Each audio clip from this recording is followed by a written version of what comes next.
কেমন আছো বলো তো সবাই? সেদিন বিয়েবাড়ি যাওয়ার জন্য এই ফুলগুলো কিনে এনেছিলাম। কেমন লাগছে বলো তো? ফুলগুলো মাথায় দিলে সাজটাই যেন পাল্টে যায়। তাই ৩টে গোলাপ কিনে নিয়েছিলাম, ২টো লাল রঙের আর একটা দেখো কি সুন্দর সাদা আর গোলাপি দিয়ে। আর কিনেছিলাম কিছু জিপসি মাথায় দেওয়ার জন্য।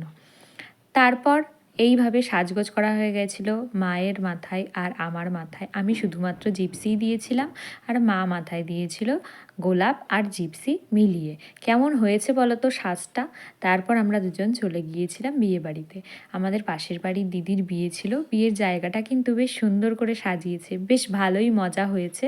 আমার তো বেশ ভালো লেগেছে। তারপর নিজের কিছু ফটো তুলে নিয়েছিলাম আর ভিডিও করে নিয়েছিলাম। মাথার পেছনটা কেমন লাগছে কমেন্টে জানিও কিন্তু। আমার কিন্তু নিজের খুবই পছন্দ হয়েছে মাথার এই জিপসিটা। আমার বান্ধবী আমাকে সাজিয়ে দিয়েছিল। ও খুব সুন্দর করে সাজিয়ে দেয় আমি যখনই কোথাও ঘুরতে যাই। তারপর এই যে আমাদের পাশের বাড়ির একটা ভাই, তারপর এই যে আর একটা দাদা, একটা কাকিমণি, আর এই যে আমার মা, সবাই মিলে বেশ মজা করেছিলাম। তারপর এখান থেকে আমরা কিছু স্ন্যাক্স আইটেম খেয়ে নিয়েছিলাম। স্ন্যাক্সের মধ্যে ছিল ফুচকা, কফি আর পকোড়া। আমি এখান থেকে শুধুমাত্র ফুচকাই খেয়েছিলাম। তারপর চলে গিয়েছিলাম মেন কোর্সে।